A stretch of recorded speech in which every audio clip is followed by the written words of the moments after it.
Assalamualaikum warahmatullahi wabarakatuh. Alhamdulillahirrahmanirrahim.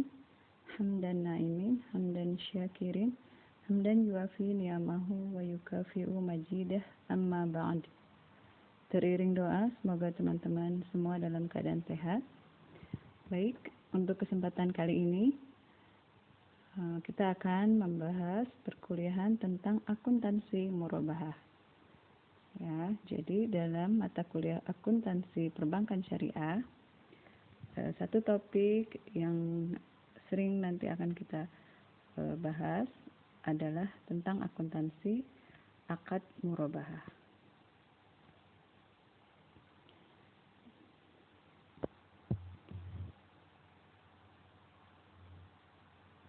Akuntansi murabahah, kita akan bahas dulu pendahuluannya. Sebagai pengantar, dapat dikatakan bahwa murabahah itu adalah transaksi yang saat ini banyak dilakukan oleh bank syariah, baik bank umum syariah, cabang syariah, maupun bank perkreditan rakyat syariah. Ya. Nah, untuk definisi secara umumnya, murabahah adalah akad jual beli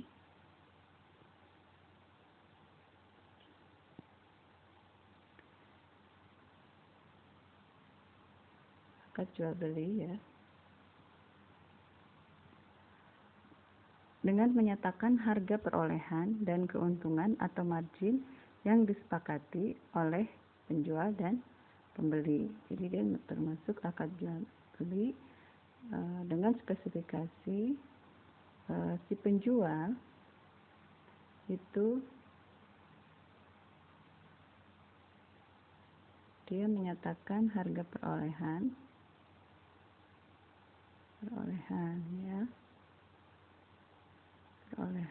barang yang diperjualbelikan, dan kemudian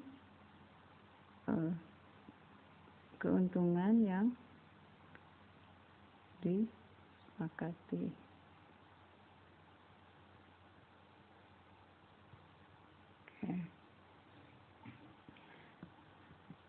Dengan pembeli ya. Nah, jadi ada dua unsur ini dalam akad murabahah. Ya. Sementara untuk fatwa DSN sendiri, nah ini fatwa DSN tahun 2006 tentang murabahah, transaksi murabahah. Yang dimaksud dengan murabahah adalah menjual suatu barang dengan menegaskan harga belinya kepada pembeli, dan pembeli membayarnya dengan harga yang lebih sebagai laba. Ya. Itu merupakan definisi dari DSN.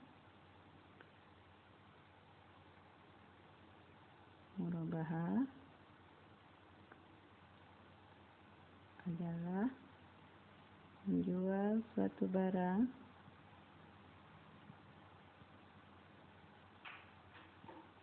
ya, dengan menegaskan harga belinya atau harga perolehannya ya.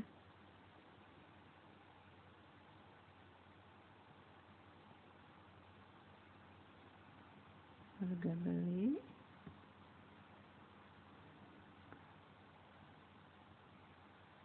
dan pembeli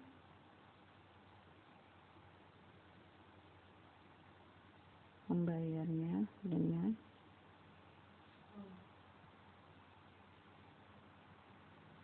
harga lebih sebagai keuntungan atau laba bagi penjual ya.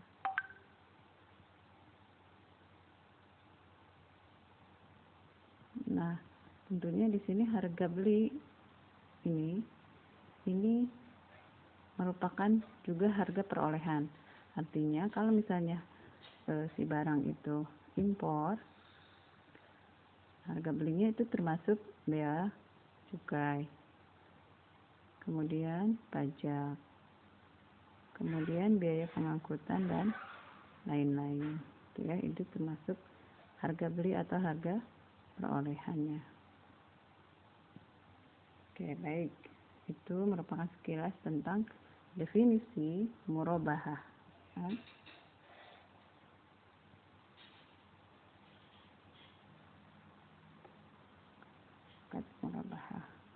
Ya, kita lanjut ke berikutnya. Nah, murabahah sendiri berdasarkan jenis itu ada murabahah tanpa pesanan. Kemudian murabahah berdasarkan pesanan. Artinya kalau misalnya terjadi di bank syariah, murabahah tanpa pesanan berarti si bank akan menyediakan barang walaupun belum ada pesanan dari nasabah. Sedangkan murabahah berdasar pesanan yakni bila ada pesanan dari nasabah. Nah, ini pun bisa dua, sifatnya mengikat dan sifatnya tidak mengikat. Nah, sifatnya mengikat ini artinya ada perjanjian nasabah harus jadi membeli gitu ya. Nasabah terikat gitu ya, harus membeli. Sementara sifatnya tidak mengikat tentunya ini nasabah diberikan hak kalau misalnya transaksi murabahnya itu tidak terjadi ya. Nah, sementara berdasarkan cara pembayarannya itu ada murabahah tunai dan murabahah tangguh ya. Nah, bagaimana murabahah di bank syariah? Ini umumnya murabahah di bank syariah adalah murabahah yang berdasar pesanan, artinya yang nomor 2 ini ya. Kemudian sifatnya mengikat, artinya si nasabah harus membeli. Karena kalau tidak, kan akan terjadi penumpukan barang di bank syariah. Kemudian berdasarkan cara pembayarannya adalah pembayaran tangguh. Gitu ya.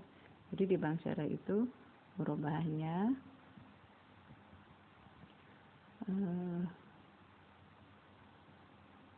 yang mengikat, murabahah berdasarkan pesanan, mengikat, dan pembayarannya tangguh.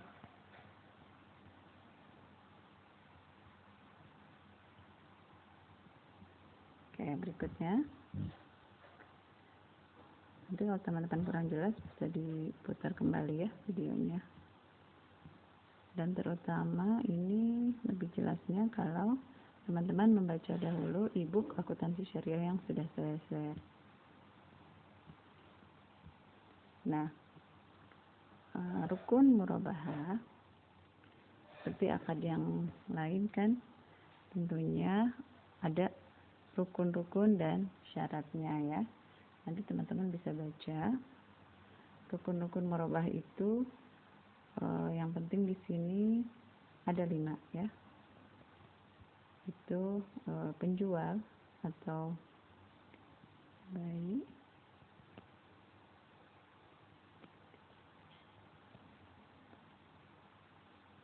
kemudian pembeli, kemudian barang yang diperjualbelikan, harga, dan ijab kabul.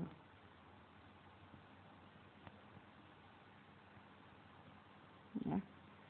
Sementara untuk syarat murabahah ini diantaranya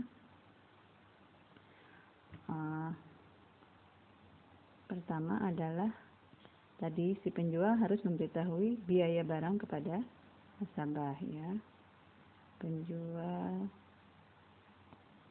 memberitahu biaya perolehan barang. Nah, kemudian kontrak pertama harus sah sesuai dengan rukun yang ditetapkan. Jadi kontraknya itu harus sah ya. Kontrak sah ini berdasarkan rukun. Kemudian juga kontraknya harus bebas riba. Nah, kemudian syarat berikutnya adalah penjual harus menceritakan atau menjelaskan bila ada cacat barang.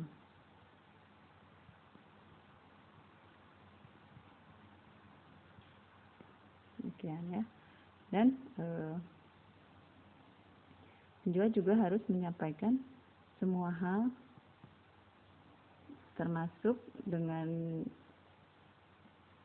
misalnya pembeliannya dilakukan secara utang dan lain-lain ya. Jadi harga yang disepakati dalam murabahah adalah harga jual, sedangkan harga beli kan harus diberitahukan ya. Nah itu juga kondisinya harus juga diceritakan gitu ya. Nah kemudian tugas teman-teman nanti memberi komen apa beda rukun dengan syarat ya, itu untuk bahan diskusi kita.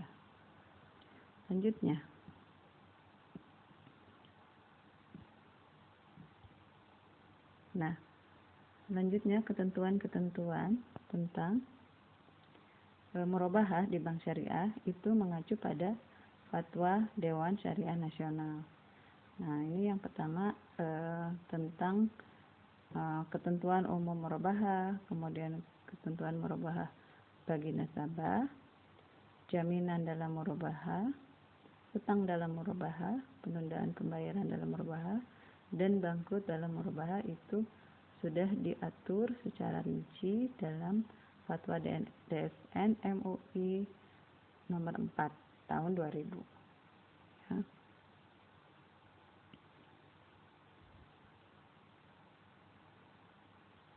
Misalnya tentang ketentuan umum murabahah pada bank syariah ya.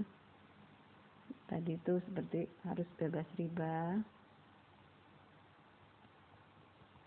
kemudian barang yang diperjualkan itu barang yang halal dan thayyib, kemudian bank membiayai sebagian atau seluruh harga pembelian barang yang telah disepakati kualifikasinya.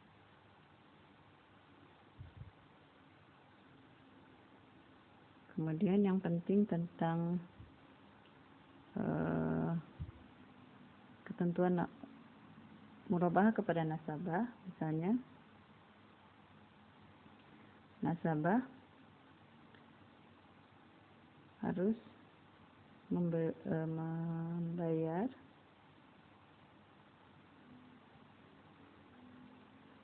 barang yang diberi tangguh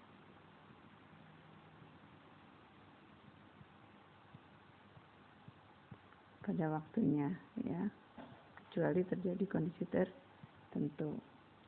Nah ini kemudian mengenai jaminan. Nah jaminan dalam murabahah itu diperbolehkan agar nasabah serius dalam pemesanannya. Jadi itu jaminan itu boleh ya sifatnya.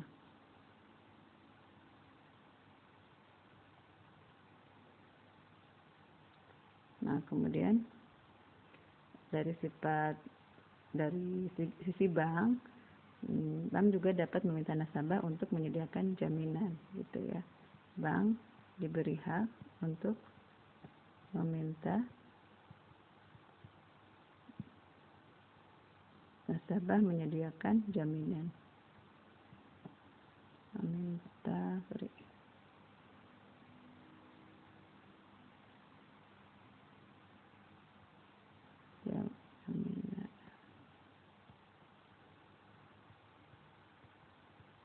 Oke, berikutnya hutang dalam murabahah, penundaan pembayaran juga diatur, dan juga tentang bangkrut ya, kalau misalnya terjadi kebangkrutan. Nah untuk penundaan ini nasabah itu boleh gitu ya menunda bila dia memang memiliki uzur gitu ya. Jadi pada intinya nasabah itu tidak boleh menunda ya, tidak boleh menunda pembayaran, tapi kecuali jika ada uzur ya Pak kan. Kalau misalnya ada kejadian nasabah lalai, walaupun ternyata dia mampu membayar, maka itu sifatnya akan bisa dikenakan sanksi oleh bank, ya. Sanksi bank kalau berupa denda maka akan digunakan oleh bank sebagai dana sosial. Nah, kalau terjadi kebangkrutan, ya, poin ke-6 ini, jika nasabah telah dinyatakan pailit, gitu ya, atau gagal menyelesaikan hutangnya oleh pengadilan, maka bank akan menunda bank harus menunda menagih hutang sampai ia sanggup, atau bila terjadi ketidaksepakatan maka akan diselesaikan oleh Badan Arbitrase Nasional. Oke. Berikutnya,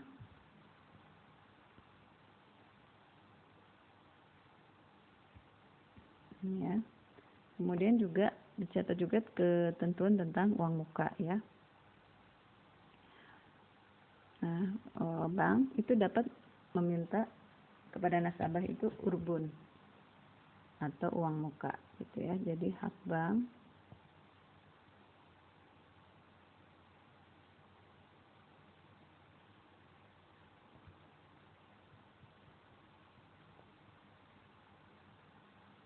meminta uang muka atau urbun kepada nasabah bila pada saat pembelian itu mereka bersepakat, ya.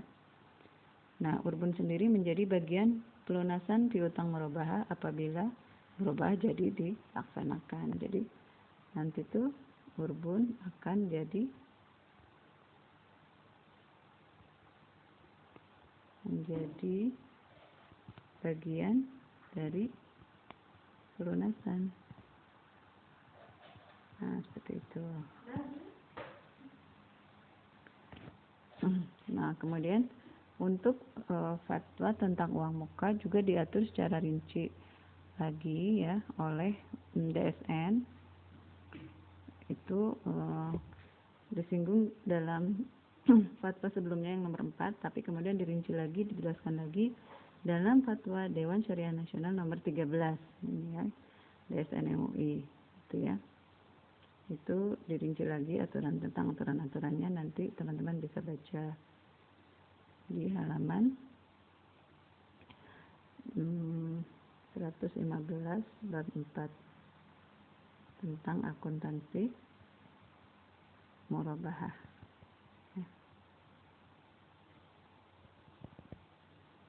Oke, berikutnya. Nah, untuk diskon dalam murabahah juga diatur, ya. Nah, DSN mengatur tentang adanya diskon dalam murabahah, yaitu dengan fatwa nomor 16 DSN MUI nomor 2000. Itu ya, jadi harga atau saman dalam jual beli, gitu ya. Harga atau saman.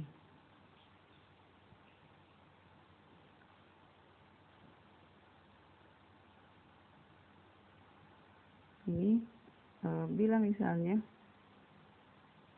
dalam jual beli murabahah ini lembaga keuangan syariah mendapat diskon dari supplier, gitu ya. Harga sebenarnya kan adalah harga setelah diskon. Karena itu diskon adalah hak dari nasabah, gitu ya.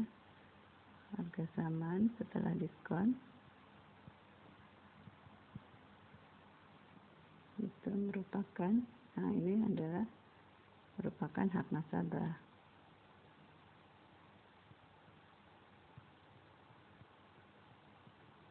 Jadi bank tidak berhak mengambil harga barang yang sebelum diskon, gitu ya. Nah, jika dalam jual beli murabahah diskonnya itu terjadi setelah akad, maka pembagian diskon tersebut dilakukan berdasarkan perjanjian persetujuan yang dimuat dalam akad, gitu ya. Jika diskon terjadi setelah akad, nah maka tadi diskon, pembagian diskon itu dilakukan sesuai dengan akad, ya.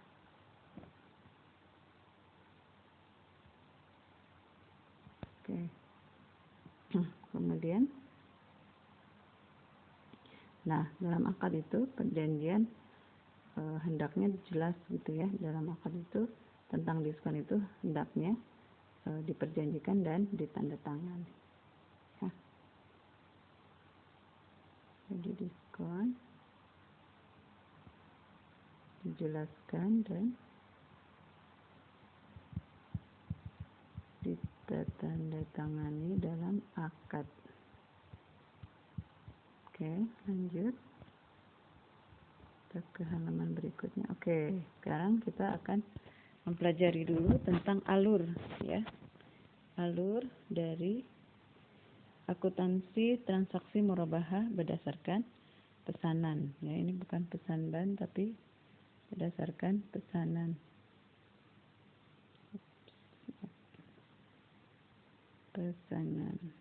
Ya. Oke. Ini adalah alur sederhana dan jurnal-jurnal yang harus teman-teman kuasai. Jadi kalau misalnya kita melihat di e-book, itu banyak sekali jurnal yang harus dikuasai dan sangat rinci gitu ya. Tapi saya minta teman-teman menguasai secara sederhana ini, sederhana minimal yang ada dalam alur ini, ya, tentang transaksi murabahah. Oke. Nah, teman-teman bisa melihat pertama dari berdasarkan nomornya nih, ya. Dari sini dulu. Jadi ini adalah simbol bank syariahnya di sini, ya. Jadi ada 3 pihak yang terlibat, ya kan, dalam alur murabahah. Yang pertama bank syariah sebagai penjual, kemudian sebagai pembeli adalah nasabah pembeli, dan pemasok atau dealer, ya, dari barang yang akan diperjualbelikan. Oke. Ini adalah para pihak yang terlibat. Nah, teman-teman, alurnya bisa dilihat dari nomor ini. Nomor 1 nih. Nomor 1, pada saat, ya, nasabah datang ke bank, kemudian memesan barang untuk dibeli dan memberikan uang muka, gitu ya. Maka apa yang akan terjadi dengan bank syariah? Nah, kita kan asumsi yang kita pegang tetap, ya, asumsinya adalah kita sebagai akuntan dari bank syariah. Maka pencatatan segala sesuatunya yang kita perhatikan adalah sisi bank, ya. Yang pertama, maka bila nasabah memberikan uang muka, debit rekening pembeli atau debit kas, kreditnya yang terpengaruh adalah sisi hutang uang muka. Jadi uang yang diberikan oleh pembeli itu dicatat sebagai hutang uang muka di sisi pasifah, ya. Jadi bukan pendapatan bank, tapi itu adalah titipan nasabah, maka dicatat sebagai hutang uang muka atau di sisi liability. Oke, ya. Oke, selanjutnya yang kedua,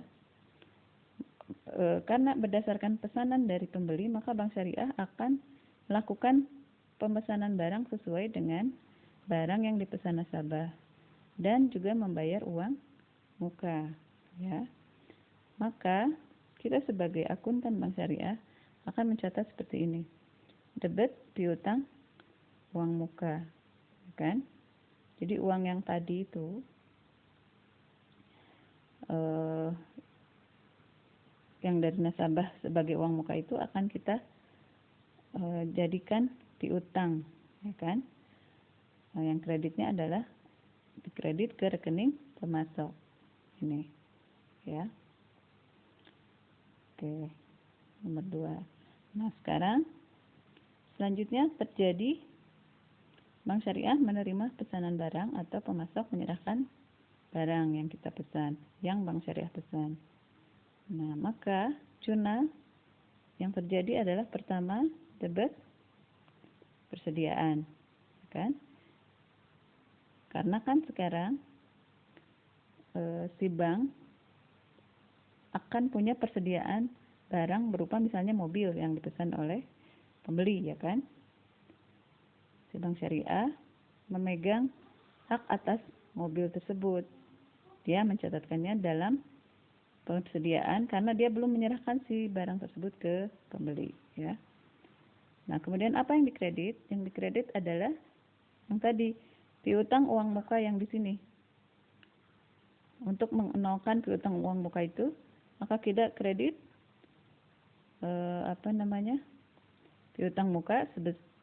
piutang uang muka sebesar piutang uang muka misalnya di sini 5 juta, ya. Nah, kita mengkredit juga 5 juta di sini. Ya kan? Nah, persediaannya misalnya mobil sebesar 100 juta. Ya. Maka sisanya ke rekening pemasok kita akan mengkredit sebesar 95 juta. Gitu ya. Oke, saya kira jelas. Nah, sekarang si mobil ada di tangan Bank Syariah. Belum diserahkan kepada pembeli. Maka dia ada dalam bentuk persediaan. Ini ya. Nah, pada saat berikutnya menyerahkan barang pesanan ke pembeli, oke, maka apa yang dilakukan oleh akuntan Bank Syariah? Yang pertama, si mobil akan dicatat sebagai piutang murabahah di sisi aset, ya kan? Jadi sekarang dia punya piutang, ya kan? Piutang dalam bentuk akad murabahah kepada si pembeli, ya kan? Nah, kemudian apa yang menjadi kontranya atau kreditnya? Berarti kalau misalnya si mobil sudah diserahkan ke pembeli, yang akan kita hapuskan itu adalah persediaan. Ya, dari sini kan ada debit persediaan dinolkan oleh ini kredit persediaan. Misal di sini 100 juta. Ya kan? Nah, marginnya disepakati kan sebelumnya. Misalnya di sini marginnya 20 juta. Nah, maka atas dasar ini piutang murabahah juga akan dicatat sebesar 120 juta. Jadi kita punya aset baru berupa piutang murabahah sebesar 120 juta. Ya. Yang berasal dari 100 juta persediaan yang sudah kita serahkan ke nasabah, dan kita akan mempunyai harapan margin murabahah sebesar 20 juta. Ditangguhkan karena apa? Karena memang belum diterima. Ditangguhkan karena nanti akan dibayar secara tangguh, gitu ya. Nah, kalau misalnya sudah ada uang muka, ya, uang muka tadi itu, maka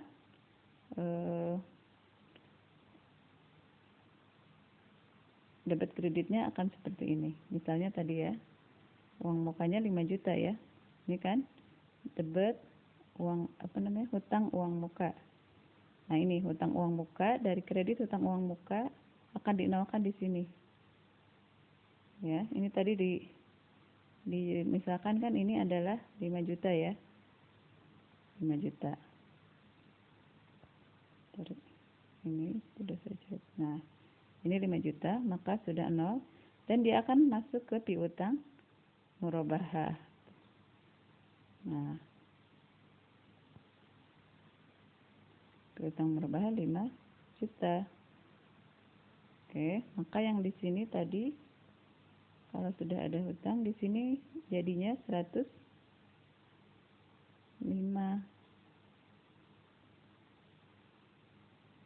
oh enggak, bener ya, 120 tadi ya, kan ini udah oh enggak,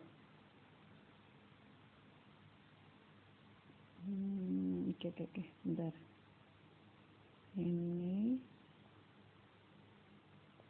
115 juta tuh ya, persediaan 100 juta, margin 20 juta. Oke ya, sebentar, persediaan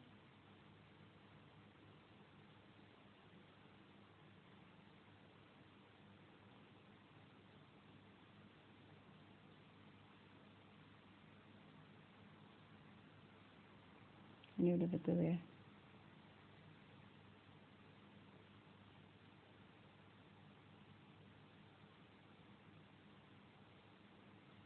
Karena ini mengenalkan dari yang utang uang muka. Oke, ini tetap kita catat seperti ini, berarti 120 juta.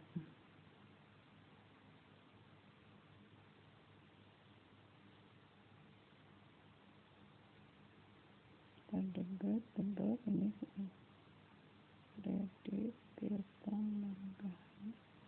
Ya betul. 125 ya betul.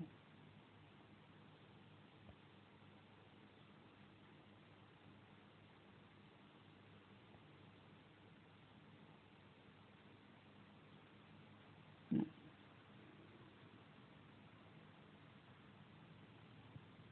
oke. Ya. Nah, jadi jurnalnya seperti itu. Ini adalah alur yang sederhana, jadi tolong nanti dipahami ya tentang jurnal-jurnal yang penting ini. Nah, apabila ya ada kasus ini yang di tengah ini ya, kasus khusus nih, apabila nasabah diberi kuasa membeli ya, artinya begini, kalau misalnya kejadiannya nasabah itu diberi kuasa membeli si barang yang dia pesan, gitu ya, itu dalam aturannya diperbolehkan. Nah, tapi di sini akadnya nasabah akan diberi kuasa membeli, gitu ya. Maka akadnya adalah akad wakalah. Sekaligus nanti akad murabahah setelah barang secara prinsip menjadi milik bank, gitu ya.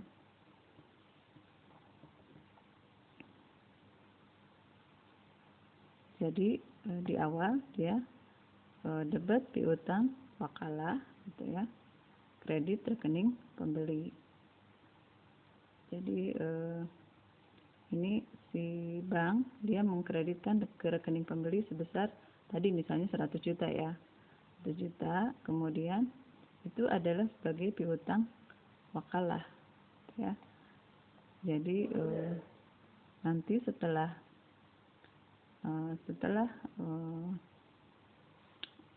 diserahkan barangnya kepada nasabah atau pembeli, maka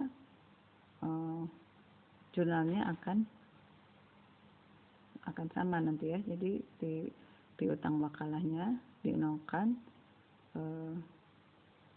sebagai piutang murabahah, ya.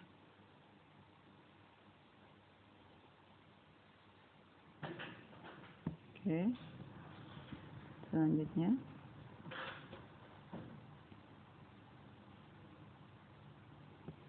ini akuntansi yang penting tadi ya, saya akan jabarkan satu persatu. Jadi dalam fatwa DSN itu dijelaskan ya tentang akuntansi bank sebagai penjual. Nah, misalnya ya,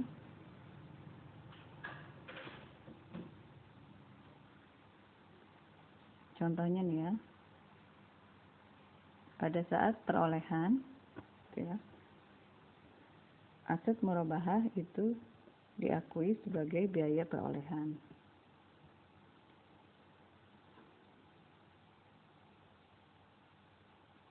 Kemudian diskon pembelian aset murabahah itu akan diatur lagi oleh fatwa DSN, itu ya, seperti yang tadi bahwa diskon itu adalah hak dari nasabah. Kemudian harus dibagi, ya, dibagi berdasarkan kesepakatan. Nah, kalau ini terjadi sebelum akad, setelah akad, maka dibagi berdasarkan kesepakatan, ya, maka diskon itu harus dijelaskan dan ditandatangani dalam akad, ya. Nah, kemudian pada saat akad murabahah, gitu ya, nanti seperti apa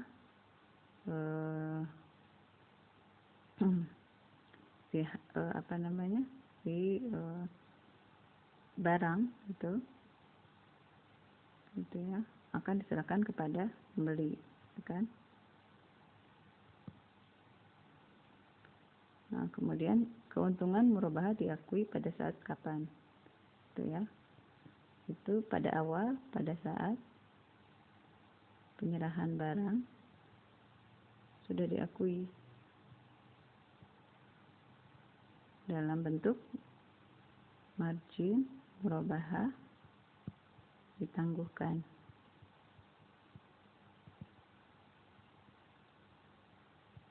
Nah, nanti pada saat si nasabah mengangsur, ya, maka akan ada pengakuan keuntungan. Jadi si angsuran itu akan dibagi berdasarkan pokok dan keuntungan, gitu ya. Nah, nanti juga ada akuntansi di akhir perjanjian, bagaimana mengakui piutang murabahah, kemudian bagaimana mengakui margin, ya, atau keuntungan, itu ya.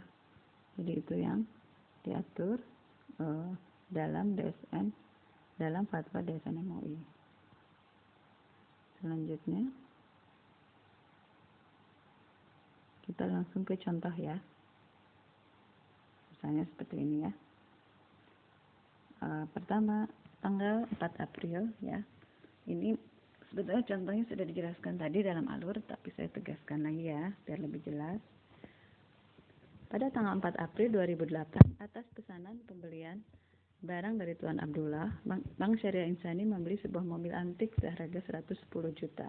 Ya. Nah, atas pembelian itu dilakukan jurnal oleh Bank Insani sebagai berikut. Ini contohnya.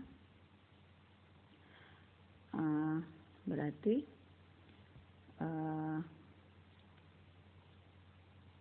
Bank Syariah sudah berhubungan dengan si pemasok, ya. Misalnya tadi PT kita, misalkan saja PT Otomobil. Nah, berarti sekarang si Bank Syariah itu punya persediaan mobil, maka yang didebet adalah apa? Aset dengan akun persediaan murabahah.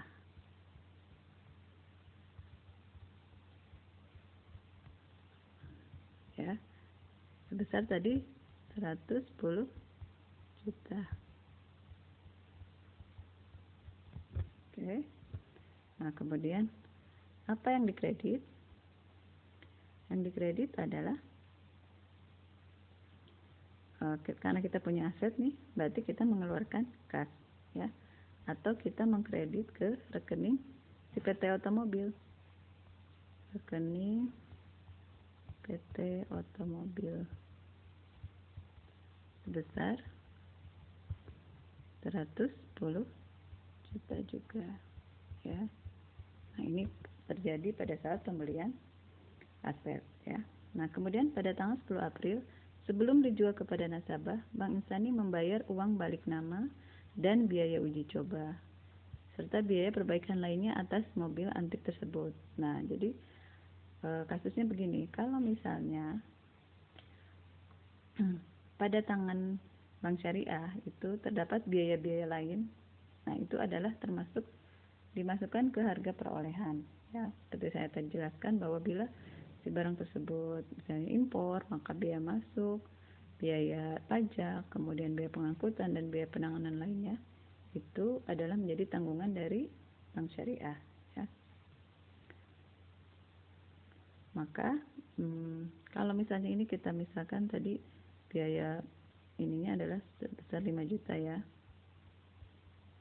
Maka di sini debit aset atau persediaan murabahah. Jadi dimasukkan ke sini, ke yang ini, ya. Sehingga nanti ini dia ditambahkan 5 juta. Yang dikredit adalah kasnya, karena ini adalah biaya-biaya tadi kan, biaya-biaya perolehan tadi. Maka si bank kan harus mengeluarkan biaya kan. Nah, tadi itu sebesar 5 juta. Di sisi yang lain dia menambah ke harga mobil atau harga si barang murabahahnya. Itu ya. Sorry, ini. Nah, maka nanti si aset ini akan menjadi berapa? Dia akan menjadi seharga 115 juta. Tuh. Nah, harga ini yang akan dijelaskan kepada nasabah. Ini loh harga perolehan saya, gitu kan. Yaitu harga pembelian sebesar 110 ditambah biaya maintenance, ya. Misalnya tadi uang balik nama, biaya uji coba dan lain-lain. Itu sebesar 5 juta. Maka dia harga pokoknya 115. Jadi ini belum termasuk keuntungan yang nanti akan disepakati. Oke, lanjut. Contoh berikutnya. Nah, sekarang cara mencatat jurnal uang muka, ya. Contoh pada tanggal 5 Juni, ya. Sebagai tanda keseriusan pemesanan mobil antik itu kepada Bank Syariah Insani, Tuan Abdullah menyerahkan uang muka sebesar 10 juta. Tuh ya. Nah, kemudian pertanyaannya adalah bagaimana jurnal yang dilakukan oleh Bank Syariah, ya. Nah, ini seperti ini.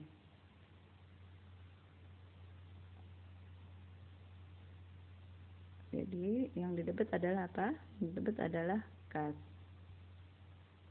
atau rekening pembeli, ya. Sebagai apa? Sebagai hutang uang muka, ya. Jadi kasnya bertambah atau rekening pembelinya bertambah, gitu ya. Dikredit ke di debit dari rekening pembeli itu dijadikan sebagai hutang uang muka. Ini ke sisi liabilities, ya. Liabilities atau uang nasabah yang ada di bank, ya, seperti tabungan dan lain-lain. Nah, ini kalau misalnya dia tadi sejumlah 10 juta, maka kita debit juga sebesar 10 juta.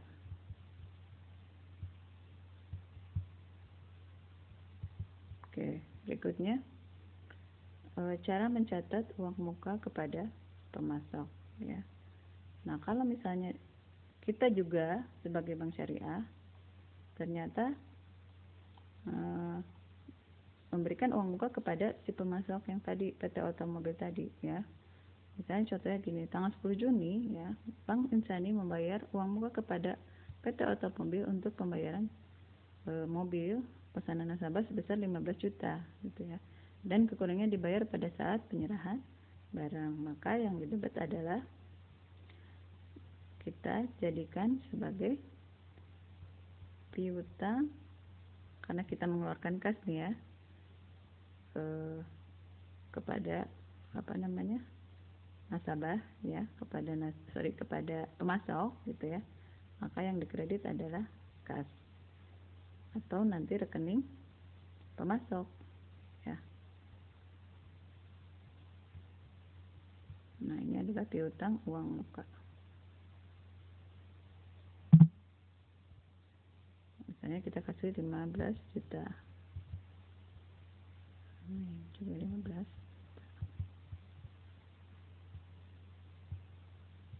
Oke, contoh berikutnya. Ini, nah sekarang contoh pada saat akad murabahah.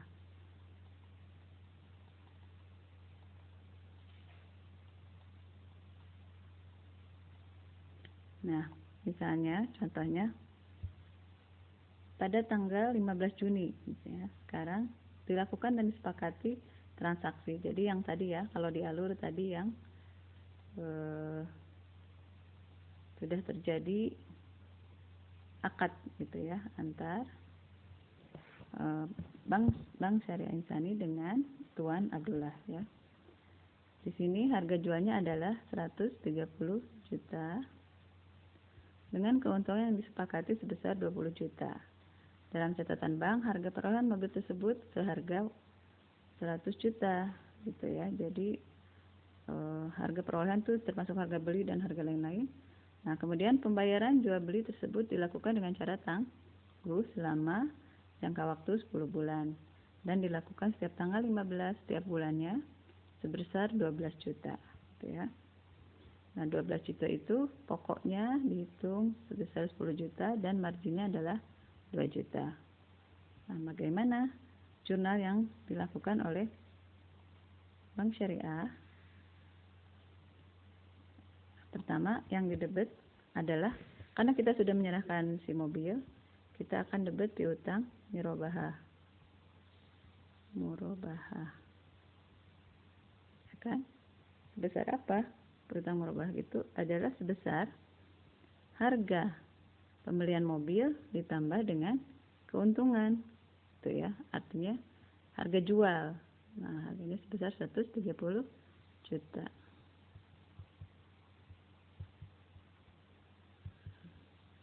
Nah, kemudian apa saja tadi yang didebet, yang dikredit ya?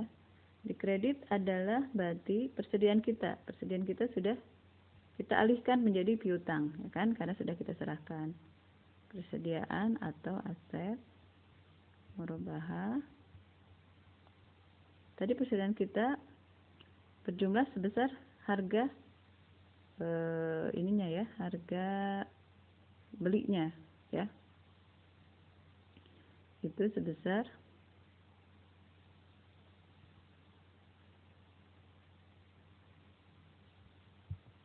110 ya, bentar.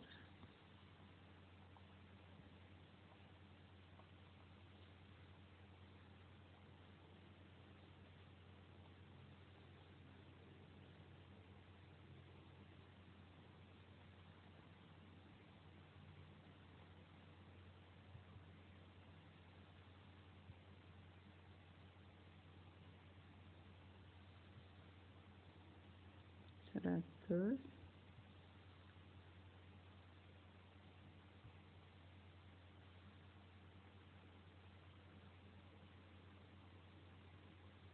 sepuluh juta marginnya. Ini kayaknya kesalahan soal ya. Pertama, ini harga perolehannya 100. Oke, berarti ini persediaannya, atau di sini kita ganti nih 110 ya. Karena kan ininya 20 ya, 20 juta ya. Oke, maka di sini kredit margin murabahah yang ditangguhkan. Margin murabahah tangguhan. itu sebesar 20 juta. Oke. Nah, itu adalah contoh pada saat terjadi ini ya, transaksi ya. Jadi si bank punya piutang murabahah. Nah, dia kreditnya dari persediaan dan yang dikredit selanjutnya si keuntungan sudah diakui dalam bentuk murabahah tangguhan. Ya. Oke, selanjutnya masih ada.